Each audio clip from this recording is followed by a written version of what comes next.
ప్రభు బలిలో మనం పాలు పొందకముందు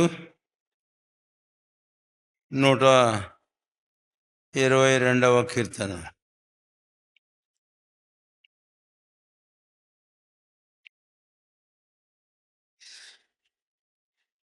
ఫ్యాన్లు ఆపేసేయండి, ఒకదాని తర్వాత ఒకటి పెట్టండి.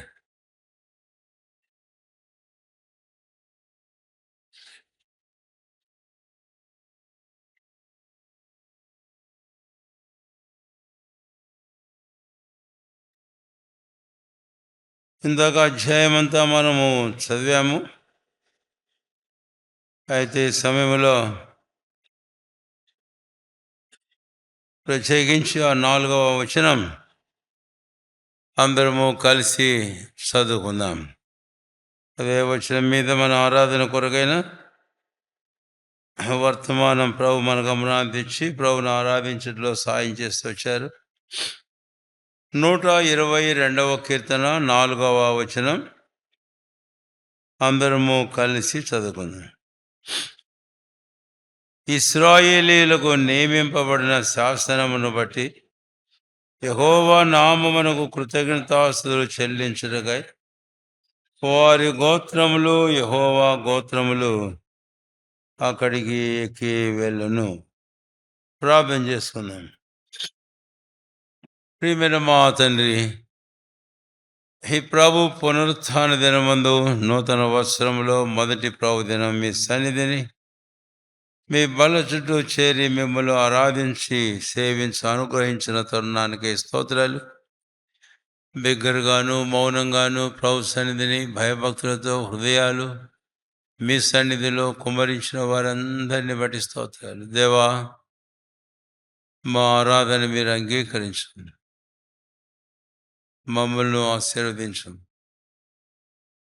మా మధ్యలో మీరుంచిన బలను బట్టి స్తోత్రాలు.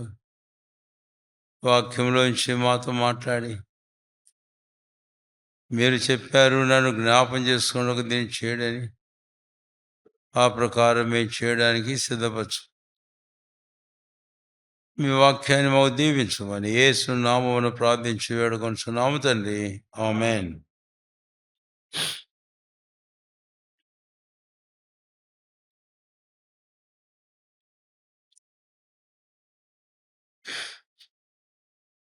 నూట 122వ కీర్తన 4వ వచనం. ఈ కీర్తనలో ఇలా ప్రవచితమైతే చివరిలో, అంటే మీటింగ్ చివరిలో కొన్ని మాటలు మనం చూద్దాం. కానీ ప్రస్తుతం బల్లో యోగ్యంగా పాలు పొందేందుకు కొరకై ప్రభు మన కొరకు ఏమైతే సిద్ధపరిచాడో తలంపులు ప్రార్థనాపూర్వకంగా మనం చూద్దాం. ఇశ్రాయేలీయులకు నియమింపబడిన శాసనమును అనే మాట. ఆ శాసనములు ఏంటివి అనేది 3 సంగతులు ఇందాక ఆరాధనలో చెప్పుకున్నాం. బైబిల్లో పలు వాక్యాల్లో చదువుకుంటూ అవి మొదటిదిగా నిర్గమ 16వ అధ్యాయం 33, 34 వచనాలలో మన్నా గల బంగారు పాత్ర.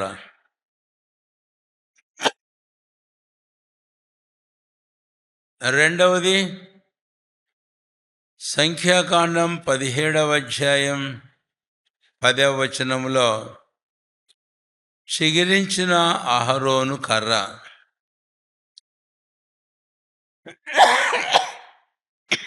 మూడవది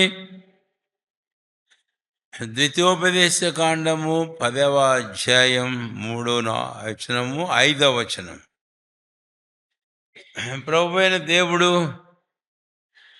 మోషేతో చెప్పినట్లు ధర్మశాస్త్రము లేక 10 ఆజ్ఞల పలకలు.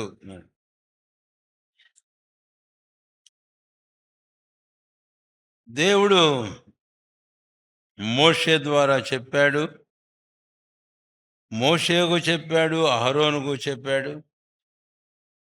ఆ మేరకు ఈ దైవజనులు వీటిని తీసుకొని వెళ్ళి ప్రత్యక్షపు గుడారములో అతి పరిశుద్ధ స్థలంలో ఉన్న మందసములో వాటిని ఉంచారు అని. నిర్గమకాండం 25వ అధ్యాయం 21లో ఇందాక మనం చెప్పుకున్నాం. నేను నీకిచ్చు శాసనములను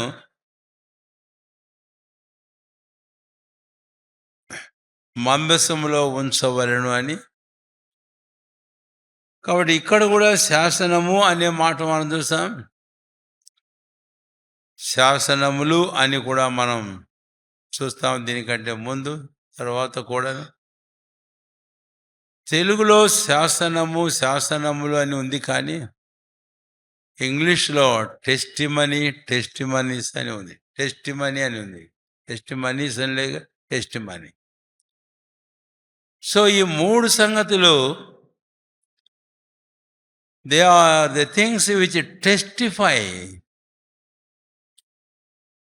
testify of Israel, testify of the nation Israel, testify of their sin, whether murmuring or rebellion or disobedience. After that, many more things. ఈ మూడు మన్నాగల బంగారు పాత్ర వారి సనుగుడును, చిగిరించిన అహరోను కర్ర దేవుని మీదను తన నియామకమైన మోషే అహరోనుల మీదను చేసే తిరుగుబాటు, శాసనములు గల అంటే 10 ఆజ్ఞలు కలిగినటువంటి పలకలు దేవుని ఆజ్ఞకు అవిధేయతను, ట్రినిటీ సంగ్రహంగా ఒక్క పదములో చెప్పుకున్నాం, పాపము అనే మాట. కాబట్టి ఈ మూడు టెస్టిమనీస్ ఏంటి అంటే, ఈ మూడు ఇశ్రాయేలు యొక్క పాపమును గురించి సాక్ష్యమిస్తూ ఉన్నవి. అందుకని టెస్టిమనీ అని అన్నాడు ఇంగ్లీష్లో. తెలుగులో శాసనములు అన్నాడు. కానీ అయితే ఇంగ్లీష్ బైబిల్లో 21వ అధ్యాయము సంఖ్యాకాండం, 25వ అధ్యాయము సంఖ్యాకాండం 21లో టెస్టిమనీ అనే ప్రభు వాడాడు.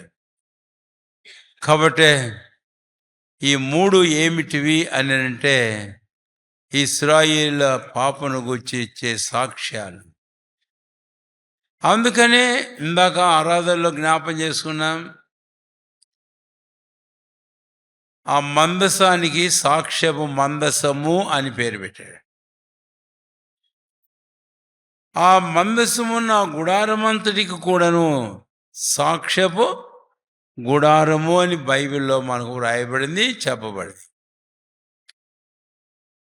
కనుక ఇది నిర్మించబడినప్పుడు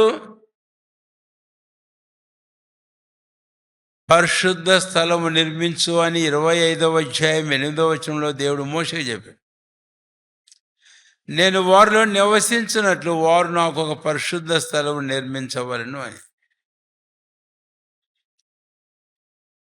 లేకపోతే గుడారము అని కూడా మనము చూస్తాం, అది నిర్మించబడేటప్పుడు. అయితే ఆ తర్వాత కాలంలో అందులో ఉంచబడినటువంటి వాటిని బట్టి ఆ సాక్ష్యపు మందసం, సాక్ష్యపు గుడారం అని దానికి పేరు పిలువబడింది అని. ఇందాక ఆరాధనలో అది ఇక్కడ వ్రాయబడినట్లు 122వ కీర్తన 4వ వచనంలో ఇశ్రాయేలీయులకు నియమింపబడిన శాసనము, the testimony of the Israel. ఏమనుందండి ఇంగ్లీష్లో? అంటూ ది టెస్టిమనీ ఆఫ్ ఇజ్రాయెల్. కాబట్టి ఇది అక్కడ ఉంది, ఆ కొండ మీద యెరూషలేములో. ఆ మందసం అక్కడ ఉంది. కాబట్టి ఇశ్రాయేల్ గోత్రంలో వారు అక్కడికి వెళుతున్నారు. ఆ సాక్ష్యం దగ్గర వెళుతున్నారు. అవి వారిని గురించి మాట్లాడే సంగతి వాళ్ళకు తెలుసు. అయితే దేవుడు ఏం చేశాడో ఆరాధన చేయడానికి, స్తుతులు చెల్లించడానికి వారు వెళుతున్నారు కదా! దేవుడు ఏం చేశాడో దాన్ని బట్టి వారు ఆరాధించి ప్రభువును ఘనపరిచారు. కాబట్టి వారెవరో అది వారికి అర్థమవుతుంది వాటి ద్వారా. అదే సమయంలో ఇవన్నీ ఎక్కడ ఉంచబడ్డాయో అది వారికి బోధపరచబడుతూ ఉంది. తద్వారా ప్రభువైన దేవుని యొక్క ఉద్దేశం ఏమిటో అది తేటతెల్లం చేయబడింది. కాబట్టి అవి అణిచి మాన్పివేయదు అని దేవుడు ఆ రోజు మోషేతో చెప్పాడు. సంఖ్యాకాండం 17వ అధ్యాయం 10వ వచనంలో వారు మరణించకుండా అని ఆయన చెప్పాడు. కాబట్టి ఇది జ్ఞాపకం చేసుకుంటూ యెహోవాకు కృతజ్ఞత చెల్లించుటగా వారు అక్కడికి వెళుతున్నారు.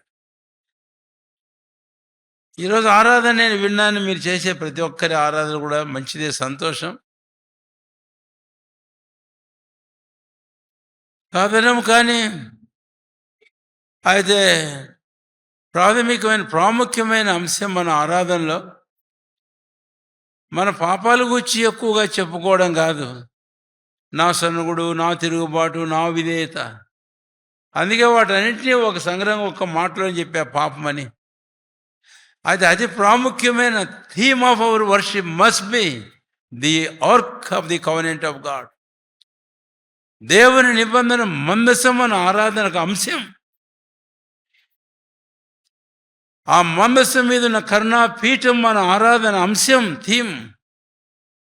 ఆ కరుణాపీఠం మీద ప్రోక్షించబడిన రక్తం మన ఆరాధన యొక్క ప్రాముఖ్యమైన అంశం. బోధకులు ఆరాధన చేశారు, కొంతమంది సీనియర్ బిలీవర్స్ ఆరాధన చేశారు, జూనియర్ వాళ్ళు కూడా ఆరాధన చేశారు. వర్తమానం వినేటప్పుడు ఏమిటి ఆరాధన అంశం? మన విధేయత, తిరుగుబాటు, సనుగుడు, గొనుగుడు వీటిని కూడా చెప్పుకోవడం కాదు ఆరాధన. అంతేగా అది అన్నీ ఎలాగ అణిచివేయబడ్డాయి, మాన్పివేయబడ్డాయి. నేను చావుని ఎట్లా తెప్పించుకున్నాను, అది ఆ మందసం. ఆ మందసమైన కరుణాపీఠం, కరుణాపీఠం ప్రోక్షించమన్న రక్తం. మంచిది, సరే. ఇప్పుడు మనం ముందుకు వెళితే ఈ 3 ఇశ్రాయేలీయులను గూర్చి సాక్ష్యం చెప్పడమే కాదు, అయితే ఇంక మరి దివ్యమైన సాక్ష్యం మరొకటి ఉంది. అందుకనే ఆరాధనలో ఇది మీ అంశంగా ఉండాల్సిందే అని అన్నాను. ఇప్పుడు ఈ 3 మరొక కోణంలో ఎవరిని వచ్చి సాక్ష్యం ఇస్తున్నాయి ఇవి? ఇశ్రాయేలు కొరకు నియమించబడిన శాసనమును బట్టి అని అన్నప్పుడు this is ordain. This testimony is ordain for the nation of Israel. ఇశ్రాయేలీయులకు. అంతేకాదు, ఈరోజు ప్రపంచంలో మానవాళ్ళందరి కొరకును ఈ శాసనము నియమించబడింది, లేక శాసనములు అని అందాం. ఆ శాసనాలు ఏంటి? 3 అని చెప్పా. ఒకటి మన్నా, రెండవది చిగురించిన అహరోను చేతికర్ర, మూడవది 10 ఆజ్ఞలు గల రాతి పలకలు అని. ఇప్పుడు ఈ 3 గురించి మనం గమనించాలి. మొదటిదానికి మనం వస్తే నిర్గమకాండం 16వ అధ్యాయంలో దాని ఆరంభాన్ని మనం చూస్తాం. రండి, త్రిప్పండి మీ బైబిల్లో.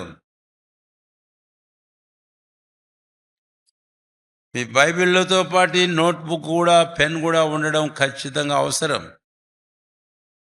కానీ చాలామంది అంటే just I'm not putting blames on you, మీ మీద ఏదో నిందలో లేక తప్పులో మోపాలనేది కాదు, కానీ just I'm telling as a representative of God, దేవుని ప్రతినిధిగా నాకు చెప్పాల్సిన బాధ్యత కాబట్టి మీకు చెబుతున్నాను అంతే. It is not putting some blame on you. బైబిల్తో పాటు పాటల పుస్తకం ఉండాలి, బైబిల్తో పాటు ఖచ్చితంగా ఒక చిన్న నోట్బుక్ ఒకటి, పెన్ ఒకటి ఉండాలి. నువ్వు చదువుతుంటావు, చూస్తావు, నీకేదో ఒక తలంపు దేవుడిస్తాడు. వింటూ ఉంటావు, దేవుడు ఏదో ఒక తలంపిస్తాడు. వాడు వెంటనే దాన్ని నోట్ డౌన్ చేసుకోవడం, తర్వాత మళ్ళీ దాని గురించి తలంచుకోవడం అనేది చాలా ప్రాముఖ్యమైనది. అది మనలో ప్రతి ఒక్కరం చేయాల్సింది. మన వయసు ఎంతైనా, మనం ఎంత తెలివిగలిగిన వాళ్ళమైనా, అది మనలో ప్రతి ఒక్కరికి అవసరమని నేను జ్ఞాపం చేస్తున్నాను. ఈవెన్ నేను కూడా నా నోట్బుక్ తెచ్చుకుంటాను ఇక్కడికి. నేనే ప్రసంగం చేస్తున్నా తెచ్చుకుంటాను, ఎవరు ప్రసంగం చేస్తున్నా కూడా నేను తెచ్చుకుంటాను. సరే, 16వ అధ్యాయంలో ఈ మన్నాగల బంగారు పాత్ర అనేవి ఎక్కడి నుంచి వచ్చింది? రండి, 8వ వచనం, నిర్గమ 16:8. మరియు మోషే, మీరు తినుటకై సాయంకాలమున మాంసమును ఉదయమున చాలినంత ఆహారమును యెహోవా మీకు ఇయ్యగాను, మీరు ఆయన మీద సరుగు మీ సనుగులను యెహోవాయే వినుచుండగాను, మేము ఏ పాటి వారము, మీ సనుగుట యెహోవా మీదనే గాని మా మీద కాదనెను. ఇక్కడ ఒక ప్రాముఖ్యమైన మాట మళ్ళీ చదువుతున్నాను. మీరు తినుటకై చాలినంత ఆహారము యెహోవా మీకియ్యగా, అంతవరకే. మళ్ళీ నేనే అంటున్నాను, మీరు తినుటకు చాలినంత ఆహారం యెహోవా మీకు ఇయ్యగా. కాబట్టి వారేమన్నారు? మాకు ఆహారం లేదు అని అన్నప్పుడు, 3వ వచనం చివరి భాగం చదువుతున్నాను, చూడండి మీ బైబిల్లో. వారు, యెహోవా చేతి వలన మేము ఏల చావకపోతిమి, ఈ సర్వ సమాజమును ఆకలి చేత చంపుటకును ఈ అరణ్యములోనికి మమ్మను అక్కడి నుంచి తేడుకొని వచ్చిందని వారితో అనగా, వారంటున్నారు తమను ఊచి, మేమెందుకు ఆ రోజే చావలే, యెహోవా చేతిలో ఈరోజు ఎందుకు చావలే, మమ్మల్ని చావడానికి ఈ అరణ్యంలోనికి ఎందుకు తెచ్చారు? కాబట్టి ఆకలి చేత ఏమవుతున్నాం మేమిక్కడ, మేము చస్తూ ఉన్నాము అని వారు అనుకుంటున్నారు. ఆ రోజు అక్కడ ఏదో తిన్నాము, కూరగాయల దోశ, అప్పుడే ఎందుకు చావలే, ఈరోజు మళ్ళీ ఇక్కడ తీసుకొచ్చి ఇక్కడ చావడానికి ఇదంతా చేశారు మీరు అని వారు కొనుక్కోవడం, మోషే అహరోనుల మీద, దేవుని మీద ఇలాగ చేయడం మనం చూస్తాం. వారి మాటల్లో వారేమనుకుంటున్నారంటే, ఆకలి చేత మేము చచ్చిపోతున్నాము అనేది వారి విషయం. వాస్తవానికి దీన్ని మనం ఆత్మీయంగా కనుక తీసుకుంటే కనుక నిజమే, ప్రతి మానవుడు తన జీవితంలో జీవించడానికి దేవుడు ఒక శ్రేష్టమైనటువంటి జీవితాన్ని ఇచ్చాడు. 2వ అధ్యాయం 7వ వచనంలో, ఆదికాండం, నరుడు నిర్మించి నరుడు నాసికారంధ్రంలో జీవవాయువును ఊదగా నరుడు జీవించు లివింగ్ బీయింగ్.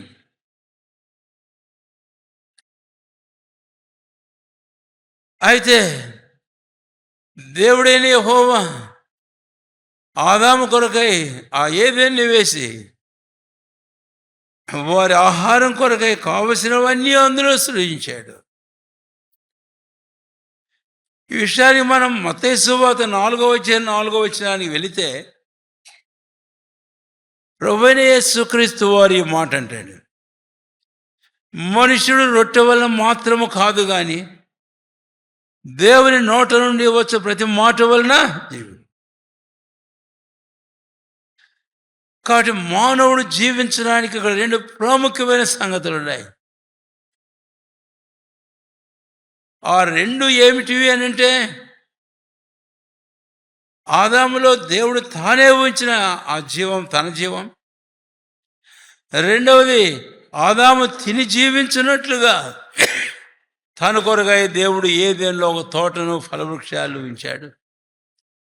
వాటిని గురించి ప్రభు మాట్లాడుతూ 4వ అధ్యాయం మత్తయి సువార్తలో, మనుషులు రొట్టె వల్ల మాత్రం కాదు, దేవుని నోటి నుంచి వచ్చు ప్రతి మాట. ఇక్కడ నేను ఒక పదం వాడాలా. ఆదికాండం 2:7లో గాడ్ బ్రీత్ ఇన్ హిమ్, దేవుడు తన ఊపిరిని వానిలో ఊదాడట. ఆ పదం అక్కడ వాడాడు, breath of God.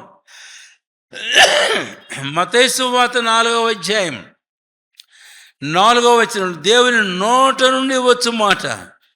That is nothing but the very breath of Jesus, breath of God. ఆ మాట ఏమిటో కాదు, మాట అంటే శబ్దం. కనుక ఆయనలోంచి వచ్చిన ఊపిరి అది మానవుని బ్రతికింపజేస్తూ ఉంది అని.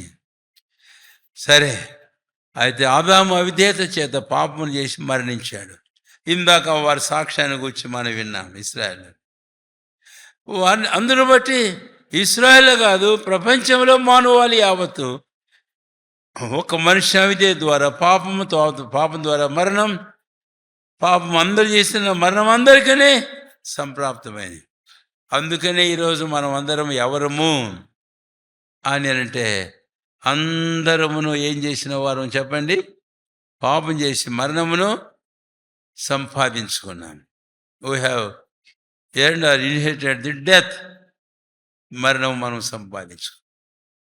సరే, ఇది కొంచెం ఉపోద్ఘాతంగా మీకు ఇదంతా చెబుతూ వచ్చాను, ఎందుకంటే మన ముఖ్యమైన తలంపు నేను ఇంకా రాలే.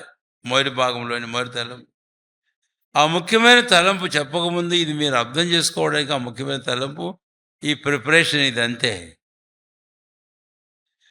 కాబట్టి ఈరోజు మానవుడు జీవించడానికి 2 ప్రాముఖ్యమైన విషయాలు. ఒకటి ఆహారం, శరీరీతిగా జీవించడానికి.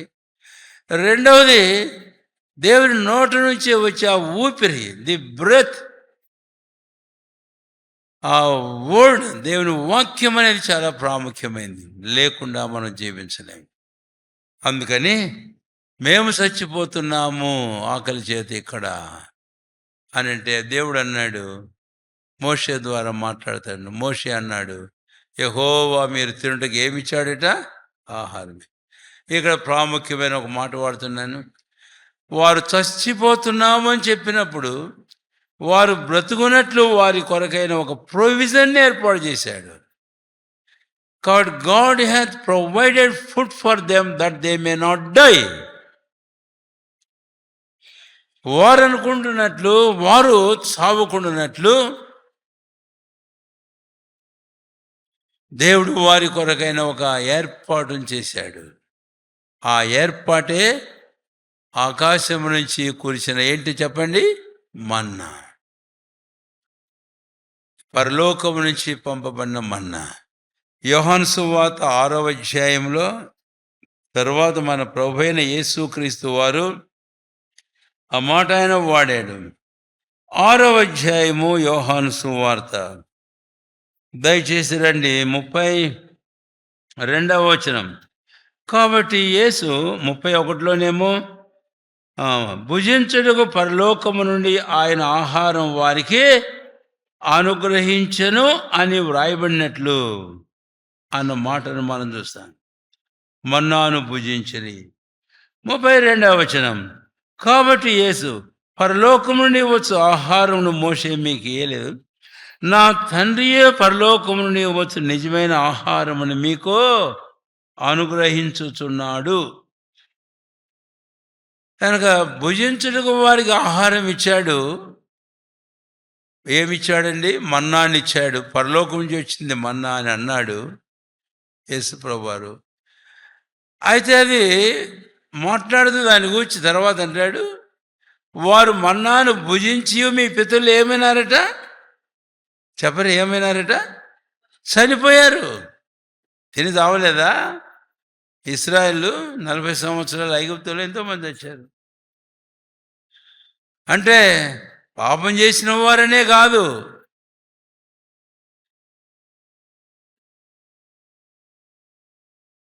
సెలోపెహాదు కుమార్తెలు, వారు తండ్రి చావును గూర్చి సంఖ్యాకాండం 27వ అధ్యాయంలో మోషేతో మాట్లాడేటప్పుడు,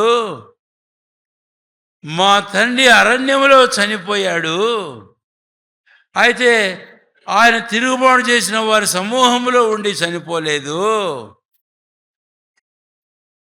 అట్లా చనిపోయిన వాళ్ళు ఉన్నారు దేవుని శిక్షలో వచ్చి.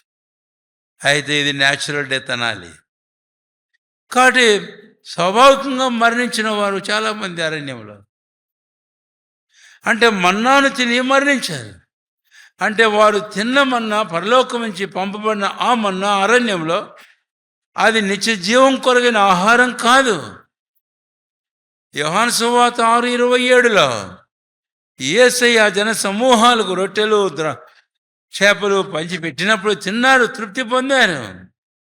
ఆయన దాన్ని గురించి యేసయ్య అన్నాడు 27వ వచనంలో, క్షయమైన ఆహారం కొరకై మీరు కష్టపడకూడదు కానీ అన్నాడు. అది క్షయమైన ఆహారం. ఈరోజు మనం తింటున్నాం, త్రాగుతున్నాం, అయితే ఒకరోజు మనం చనిపోతాం ఫిజికల్గా కూడా. ప్రభు వెంటనే గో మాట అన్నాడు 27వ వచనంలో, అయితే నిత్య జీవం కలజీవం అక్షయమైన ఆహారం మీరు దాన్ని వెతకండి అని క్రిందకు వచ్చిన తర్వాత, అది మోషే మీకు ఇవ్వలే. ఆ రోజు పరలోకం నుంచి దిగి వచ్చిన మోషే మీకు ఇచ్చిన ఆహారం తిని చచ్చిపోయారు. అయితే ఇప్పుడు యేసు ప్రభు వారు ఇంకో మాట అంటాడు. యోహాను సువార్త 6వ అధ్యాయం, యోహాను సువార్త 6వ అధ్యాయం రండి 33వ వచనం ముందు చదువుతున్నాను. పరలోకం నుండి దిగి వచ్చి లోకమునకు జీవమునిచ్చిన దేవుడు అనుగ్రహించే ఆహారమైనదని, లోకానికి జీవమునిచ్చేది.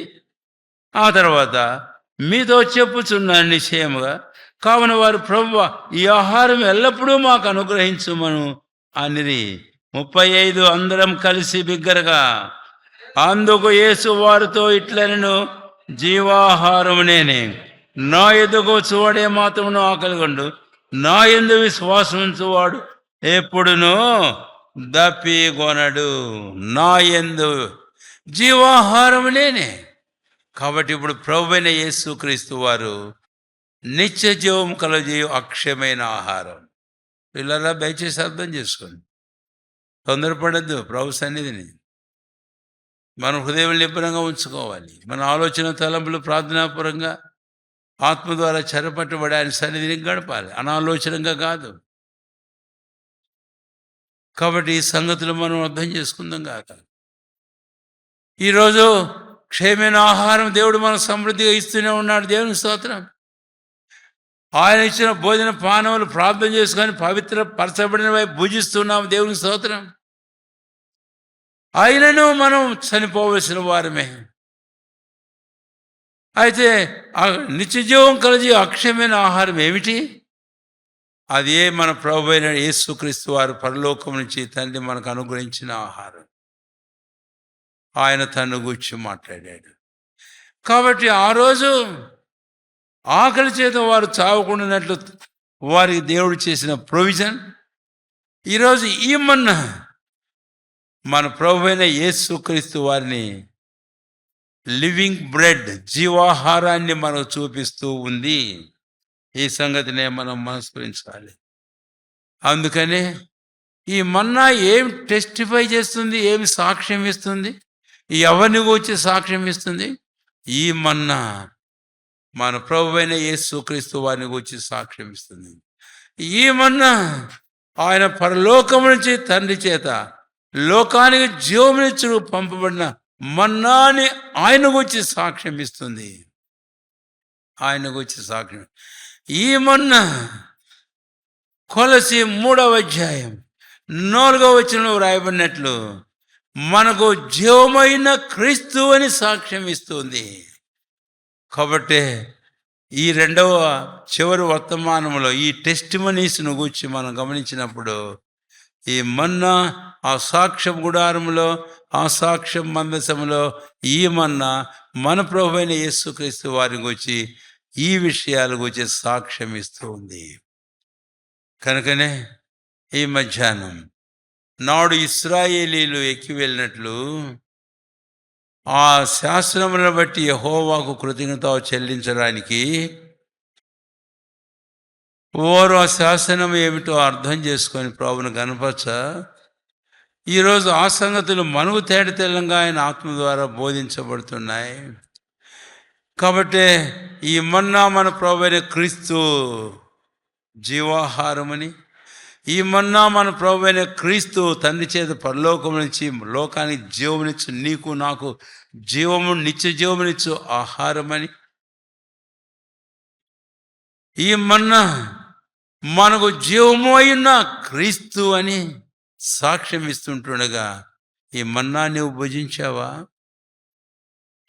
యేసు ప్రభువు వారు అన్నారు, నేనే జీవాహారం అన్నప్పుడు నా యొద్దకు వచ్చి అన్నమాట, నా యందు విశ్వాసం ఉంచి అన్నమాట. ఇది భుజించడం అంటే ఏమిటి అని అంటే, ప్రభు దగ్గరకు వచ్చి ఆయన మాటలు విని ఆయనందు మనం విశ్వాసం ఉంచినట్లయితే మన జీవితంలో నిత్య జీవం మనం పొందుతాం.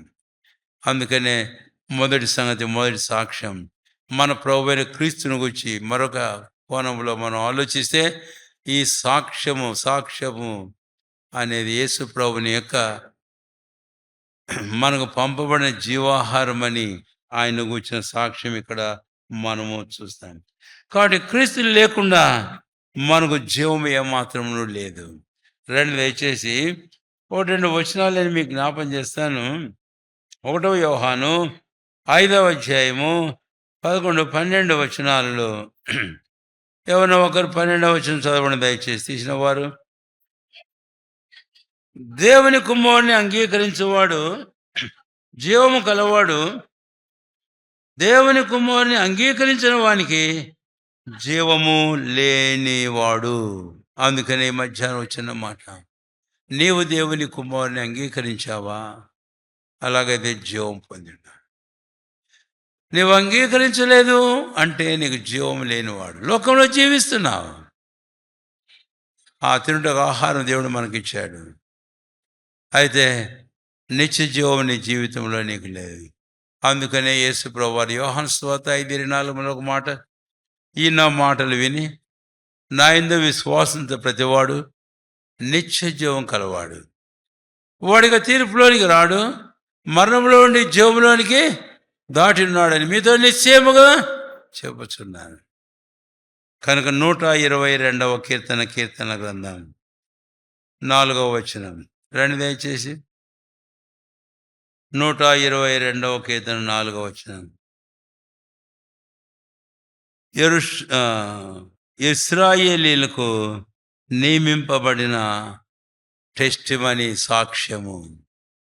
ఈరోజు మనకందరికి నియమించబడినటువంటి శాసనము లేక సాక్ష్యము ఏమిటి అంటే, అది మన ప్రభు అయిన యేసుక్రీస్తు వారే, ఆ మన్నా గల బంగారు పాత్ర అని. ఇప్పుడు కిందకి వెళ్దాం. మరొక తలంపుకు మనం వెళ్తే కనుక, ఇందాక 2వ తలంపు ఆరాధనలో మనము చెప్పుకున్నాం. అది ఏమని చెప్పుకున్నాము? 2వది సంఖ్యాకాండం 17వ అధ్యాయం మరొక సాక్ష్యాన్ని గురించి మనం మాట్లాడుకున్నాం. కాబట్టి మొదటి తలంపు అక్కడ ముగించాక, the provision of God's sovereign grace, దేవుని సార్వభౌమ ఏర్పాటును, మనకందరికీ ఆయన చేసిన ఏర్పాటు ఏంటో మనం చెప్పుకున్నాం. కాదనక దాన్ని భుజించు. 17వ అధ్యాయము సంఖ్యాకాండం 2వ టెస్టిమనీకి మనం వస్తున్నాం, 2వ శాసనానికి మనం వస్తున్నాం. 10వ వచనం ఇందాక కూడా మనం అదే చదువుకున్నాం. 10వ వచనం, తిరగబడిన వారి గురించి ఆనవాలుగా కాపాడబడినట్లు అహరోను కర్రను, చాలంతే, అహరోను కర్ర అనేది ఈ 2వ సాక్ష్యము. అది అహరోను కర్ర ఏమని సాక్ష్యం ఇస్తుంది, ఎవరిని గూర్చి సాక్ష్యం ఇస్తుంది అని. అహరోను యాజకుడు అంటే ఇక్కడ అసలు ఈ స్టోరీ అంతా దీనికి కేంద్రం ఏంటి అనంటే, ఇశ్రాయేలీలో కొన్ని తెగల కొన్ని గోత్రాల వారు, విశేషంగా లేవి గోత్రం వారే, వారు గూడా తిరుగుబాటు చేశారు మోషే అహరోనుల మీద. ఎందుకంటే మోషే నాయకుడు, అహరోనేమో యాజకుడు. అప్పుడు వారన్నారు, మీరేనా ఏంటి? దేవుడు ఏర్పరచుకున్న ప్రతివాడు అని చెప్పేసేసిని దేవుని నియామకమైన యాజకత్వం మీద వారు తిరుగుబాటు చేశారు. They have rebelled against this testimony of priesthood. ఒక్కడ మాట చెప్పుకుందాం. అంటే యాజకత్వమును గూర్చి సాక్ష్యం. కాబట్టి అహరోను చేతికర్ర ఏం చెబుతుంది అని అంటే, అది యాజకత్వమును గూర్చి ఇచ్చే సాక్ష్యాన్ని చెబుతుంది. ఇది రెండవ సాక్ష్యం, సెకండ్ టెస్టిమనీ. ఆ గుడారంలో, ఆ మందసములో, ఆ యెహోవా ఎదుట శాస్త్రముల సన్నిధిని ఉంచబడింది అని. సరే, ఇప్పుడు ఈ అహరోను కర్ర అనేది మన ప్రభువైన క్రీస్తు యేసు వారికి సాదృశ్యం. ఎందుకో తెలుసా?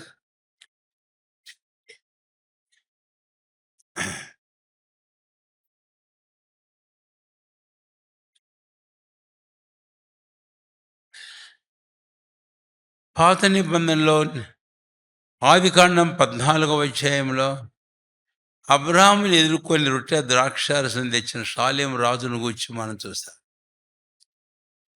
ఆయన ఎవరు అంటే అబ్రాహాం అక్కడ అర్థం చేసుకొని ఆయనకు అన్నిట్లో శ్రేష్టమైన భాగం ఇచ్చాడు అని తర్వాత పౌలు అపొస్తలుడు హెబ్రీ పత్రిక 7వ అధ్యాయం 4వ వచనంలో రాస్తాడు. హెబ్రీ 7:4 ఏమన్నాడు అక్కడ చదవండి దయచేసి. ఇతడు ఎంత గనుడో చూడుడి, మూల పురుషుడైన అబ్రహాము కొల్లగొన్న శ్రేష్టమైన వస్తువులు అతనికి 10వ వంతు ఇచ్చాడట. 10వ వంతు ఇచ్చాడు. ఎంత శ్రేష్ఠుడో ఈయన చూడండి. పౌలు ఎవరి గురించి మాట్లాడుతున్నాడు? మనం క్రిందకు వస్తే ఆయన జీవమునకు ఆదియో అంతము లేదని చెప్పిన ప్రభువైన యేసుక్రీస్తు వారిని గురించి మాట్లాడుతున్నాడు. కాబట్టి అక్కడ ఆదికాండం 14లో షాలేం రాజు, ఇక్కడ హెబ్రీ పత్రిక 7వ అధ్యాయం 1-3 వచనంలో నీతి సమాధానం అని అర్థం ఇచ్చేది షాలేం రాజు అని మనం చూస్తాం. ఇది మన ప్రభువైన యేసుక్రీస్తు వారిని గూర్చి మాట్లాడుతున్నాడు పౌలు అపొస్తలుడు. సరే, కాబట్టి రెండవ సాక్ష్యం అహరోను చేతికర్ర మన ప్రభువైన యేసుక్రీస్తు వారిని గూర్చి మాట్లాడుతుంది. ఆ యేసుక్రీస్తు ప్రభువు వారి మరణ భూస్థాపన పునరుత్థానాల గురించి మాట్లాడుతూ ఉంది. కాబట్టి అక్కడ రెండవ సాక్ష్యము శాసనము యేసు ప్రభు వారి మరణ భూస్థాపన పునరుత్థానం గురించి. ఈరోజు అది మనము అర్థం చేసుకొని ప్రభువును గనపరచాలి. ఈరోజు అక్కడికి వెళ్ళడానికి, దేవుని మందిరానికి, ఆ మందిరంలో ఆయన ఆరాధించడానికి, ఆయన నామాన్ని గనపరచడానికి కారణము ఆ ప్రభువైన యేసుక్రీస్తు వారే. అందుకనే ఈ మాట నేను జ్ఞాపం చేస్తున్నాను. హెబ్రీ పత్రికలో 7వ అధ్యాయంలో 17వ వచనంలో ఒక మాట దయచేసి చదవండి చాలు. ఏలయనగా నిరంతరము మెల్కీసెదెకు క్రమం చొప్పున యాజకుడు అయినావు చాలంతే అని ఆయన విషయము. కాబట్టి నిరంతరము మెల్కీసెదెకు క్రమం చొప్పున యాజకుడు అయినావు. ఇది మన ప్రభువైన యేసు. అందుకనే మరొక కోణంలో ఆ మందసములో ఉండే రెండవ టెస్టిమనీ సాక్ష్యం ఏమిటి అని అంటే, అహరోను చిగిరించిన కర్ర యేసయ్య నిరంతరమును జీవించి మెల్కీసెదెకు క్రమం చొప్పున ప్రధాన యాజకుడు. సరే, ఇక నేను యాజకుని గురించి 2-3 మాటలు చెప్పి ముగింపు తలంపుకి వెళ్ళిపోతాను అంతే. ఆ 2-3 మాటలు ఏంటివి అని అంటే, హెబ్రీ పత్రికలో మనం చూస్తాం. ఇందాక ఆరాధనలో అందులో గురించి ఒక మాట వచ్చింది, కానీ అయితే ముగింపు తలంపుల్లో మనం చూసాం. ఆ యాజకుడు బలి అర్పించే విషయంలో రండి, హెబ్రీ పత్రిక 1వ అధ్యాయం. 1వ అధ్యాయం నేను చదువుతాను, మాట మీరు గమనించండి. ఒకటో అధ్యాయం 1, 2 వచనంలో కుమారుని గూర్చి మనం చూస్తాం. అదే మన ప్రభువైన యేసుక్రీస్తు వారు. తర్వాత 3, 4 వచనములో ఆయన్ను మనము గమనించినప్పుడు పాపములకు తానే శుద్ధీకరణము చేశాడు అని మనం చూస్తాం. ఆ తర్వాత అదే భాగంలో మనం చివరి భాగానికి వస్తే వారికంటే శ్రేష్ఠుడై ఓ లోకమందు మహామహుడు దేవుని కుడి పార్శ్వమున కూర్చుండెను. ఎవరైనా నీవు నా కుమారుడువు నేడు నిన్ను కని. ఇక్కడ 3 మాటలు నేను జ్ఞాపం చేసేది గమనించండి. యాజకుని పని ఏంటి అంటే 5వ అధ్యాయము దేవుని సంబంధమైన కార్యములను జరిగిస్తాడు. 5వ వచనం 5వ అధ్యాయం 2 దయచేసి క్షమించండి. ప్రధాన యాజకుడే మహిమపరచుకోలేదు కానీ కాబట్టి ఏం చేశాడు ఆయన? 5వ అధ్యాయము 2వ వచనం 2వ వచనం మనుషుల నిమిత్తము నియమింపు. నేను చెప్తాను క్రమంగా 1, 2, 3. కాబట్టి ఈ ప్రభువైన యేసుక్రీస్తు వారు ఆయన మనుషుల నిమిత్తము నియమించబడ్డాడు. మనందరి కొరకై నియమించబడ్డాడు. 2వ మాటకు మనం వస్తే కనుక అదే 1వ వచనం చివరి భాగంలో దేవుని విషయమైన కార్యములను జరిగించడుకు మన కొరకు మన నిమిత్తం దేవుని విషయమైన కార్యములను ఆయన జరిగించడానికి. ఏమిటి ఆ కార్యములు? అదే వచనంలో మనం చూస్తే పాపముల కొరకు అర్పణలను బలులను అర్పించడకు. ఇది మన ప్రభువైన యేసుక్రీస్తు వారు చేశాడు. చాలా మాటలు చేసి 1వ అధ్యాయంలో వ్రాయబడినట్లు ఆయనే శుద్ధీకరణము చేసి పాపములను నివారణ చేశాడు. ఇది మన ప్రభువైన యేసుక్రీస్తు వారిని గూర్చి సాక్ష్యం. అంతే. 2వదిగా మరొక మాట మనం చూడాలి. ఈ అహరోను చిగిరించిన కర్ర మనకు రాకముందు ఈ యాజకుడు ఏం చేస్తున్నాడటండి? ఇక్కడ చదివిన భాగంలో మహామహుని కుడిపార్శ్వమున కూర్చుండెను. అంటే ఈరోజు మన ప్రభువైన క్రీస్తు ఈ గొప్ప ప్రధాన యాజకుడు ఎక్కడున్నాడు? హెబ్రీ 4వ అధ్యాయము 14వ వచనంలో ఆకాశ మండలం గుండా వెళ్ళిన దేవుని కుమారుడైన యేసును గొప్ప ఆయన మన ప్రధాన యాజకుడు, గొప్ప ప్రధాన యాజకుడు. 2వది ఆయన ఎక్కడ కూర్చున్నాడు? మహామహుని కుడిపార్శ్వమున కూర్చున్నాడు. చాలా వచనాలు మనం చూస్తాము. తర్వాత 3వది ఆయన ఏం చేస్తున్నాడు? హెబ్రీ పత్రిక 7వ అధ్యాయము 25వ వచనం. హెబ్రీ 7:25 చదవండి దయచేసి. తీసిన ఈయన తన ద్వారా దేవుని వద్దకు వచ్చు వారి పక్షమున విజ్ఞాపనం చేయుటకు నిరంతరము జీవించున్నాడు. చాలంతే. నిరంతరము జీవించున్నాడు. కాబట్టి ఇట్టి ప్రధాన యాజకుడు మనకి ఏమైన వాడు అంటండి చెప్పండి? సరిపోయిన వాడు. దేవునికి స్తోత్రం. కాబట్టి చిగిరించిన అహరోను కర్ర మన ప్రభువైన యేసుక్రీస్తు వారు మన కొరకై నియమించబడిన గొప్ప ప్రధాన యాజకుడు. ఆయన మన పాపముల కొరకై బలి అర్పించినవాడు, మన పాపములను శుద్ధీకరణం చేసినవాడు.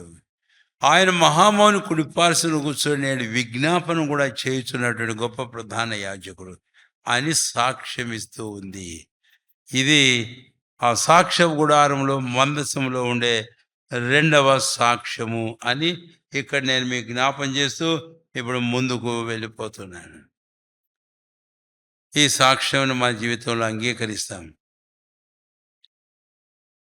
మన జీవితం స్వంతంగా చేసుకున్నాం. ఇక నేను అహరోను చిగిరించిన కర్రను గురించి నేను మీకు చెప్పడం లేదు.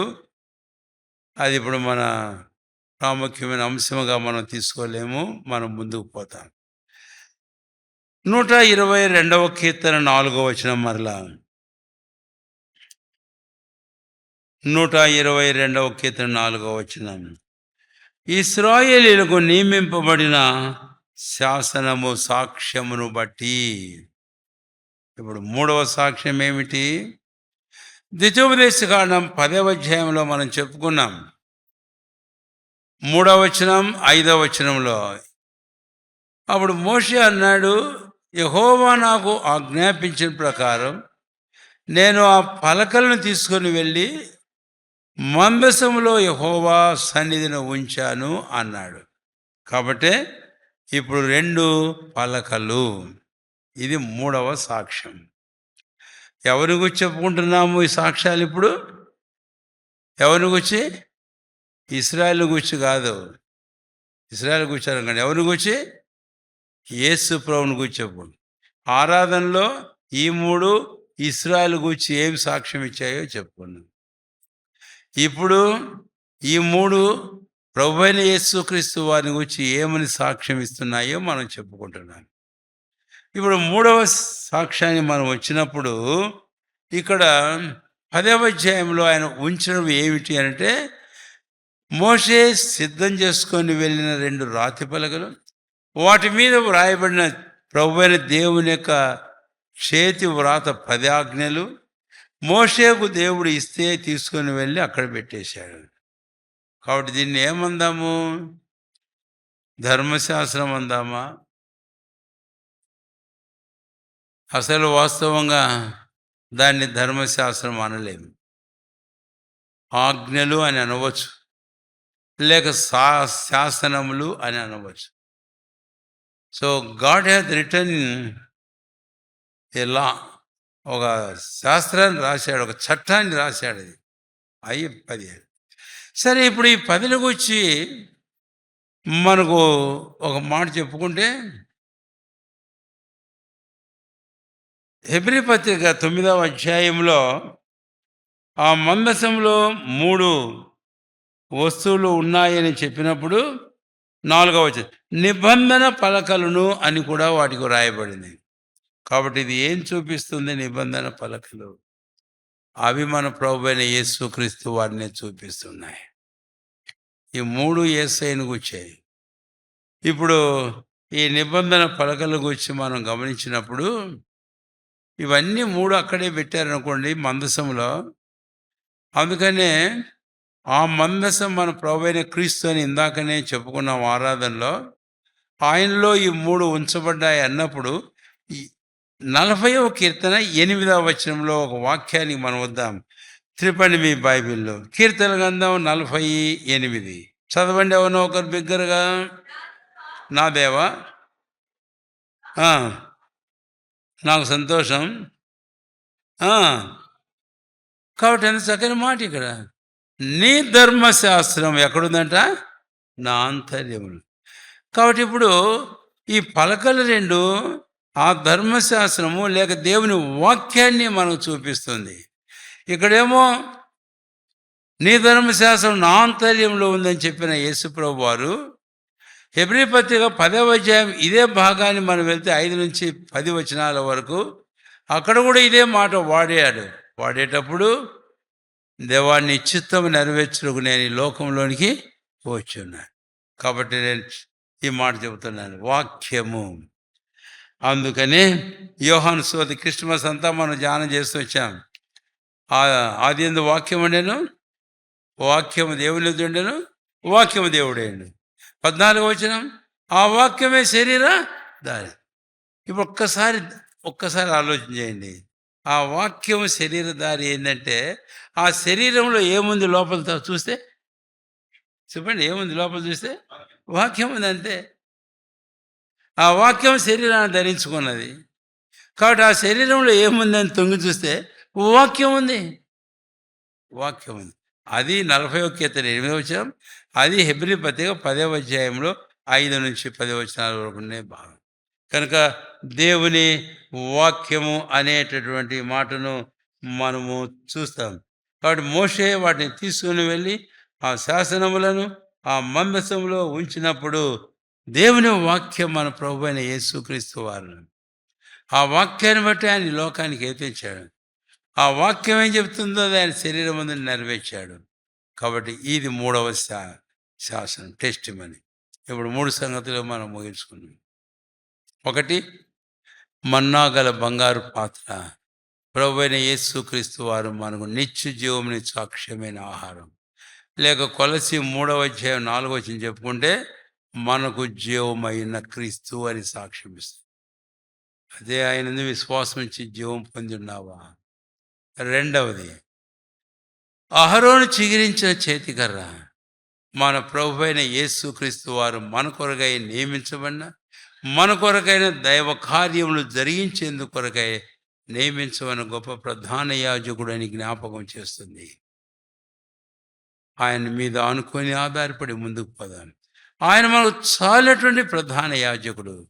మన పాపములు ప్రాయశ్చిత్తం చేయడం మాత్రమే కాదు, మన కొరకై నిరంతరం విజ్ఞాపన కూడా చేయుచున్నాడు. నీవు ఆయన ద్వారా దేవునితో వచ్చి ఉంటే నీ కొరకై ఆయన ప్రార్థనలు ఎల్లప్పుడూ నీతో ఉన్నాయి. ఇది రెండవదిగా, ఆయన మనకు అన్ని కాలాలు అన్ని విషయాలు సరిపోయిన వాడు. వాటిని గురించి మనం ఎక్కువ ధ్యానం చేయడం లేదు.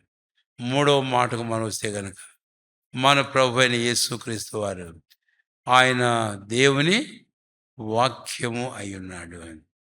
కనుక ఆ వాక్యమును ఆయన మనకు అనుగ్రహించింది. ఇప్పుడు మళ్ళీ అక్కడికి మనం పోతే మత్తయి సువార్త 4:4 మనుషుడు రొట్టె వల్ల మాత్రం కాదు కానీ దేవుని నోటి నుండి వచ్చే ప్రతి మాట వలన జీవించును అని. ఈరోజు ఆ వాక్యం మన హృదయంలో ఉండాలి. ఆ వాక్యం మనలో నివసించాలి. అందుకనే యేసు ప్రభువు వారు ఒక ప్రాముఖ్యమైన మాట ఆ యూదా జనాంగాన్ని గురించి చెప్పాడు. అదొక్కటి మనం చదువుకుందాం, ముగింపుకు వెళ్ళిపోతాం. యోహాను సువార్త 8:2 రండి దయచేసి, త్రిపండి మీ బైబిల్. 8 యోహాను సువార్త 37 అందరం కలిసి చదువుకుందాం. 8:37 మీరు అబ్రహాము సంతానమని నాకు తెలియను, అయినను మీలో నా వాక్యమునకు చోటు లేదు గనుక నన్ను. అక్కడ ఒక మాట, మీరు అబ్రహాము సంతానమని నాకు తెలియను. సరే, వాళ్ళ సంగతి వదిలేద్దాం. ఇక ఈరోజు అబ్రహాము సంతానమని ఎవరిని గురించి బైబిల్ చెబుతుంది?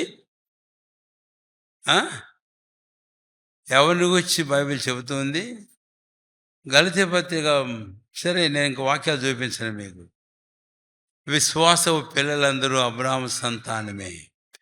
అంటే ప్రతి రక్షించబడిన క్రీస్తులందరూ విశ్వాసం ఉంచిన ప్రతి విశ్వాసి కూడా అబ్రహాము సంతానం అని లెక్కించబడుతున్నారు.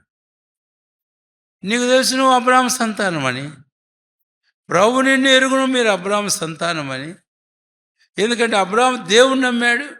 నాకు తెలుసు నువ్వు దేవుని విశ్వాసం ఉంచున్నారు. అయితే మీలో నా వాక్యానికి చోటు ఉందా? కాబట్టి ఈ ప్రభు అయిన క్రీస్తుకు, ఆయన వాక్యానికి మనలో సమృద్ధి అయిన చోటు అనేది చాలా ప్రాముఖ్యమైనది. కొలసి 3:1 మనం చూస్తాం. అందరం కలిసి చదువుకుందాం. కొలసి 3:2 దయచేసి 15 అందరము కలిసి 15-16 ఈ 2 వచనాల్లో తేటగా చదవండి. క్రీస్తు అనుగ్రహించు సమాధానం మీ హృదయంలో ఏలుచుండి, ఇందుకొరకే మీరు ఒక శరీరముగా పిలువబడితిరి, మరియు కృతజ్ఞులయుండుడి, సంగీతములతోనూ కీర్తనలతోనూ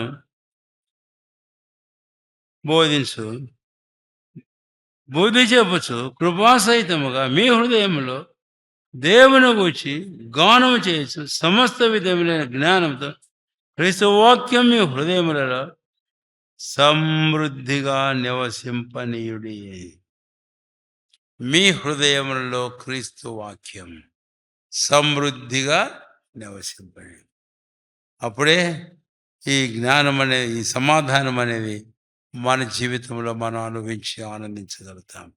ఈ 3 తలంపులతో మనం ముగించుకుందాం. ఈ వచనం మన జీవితంలో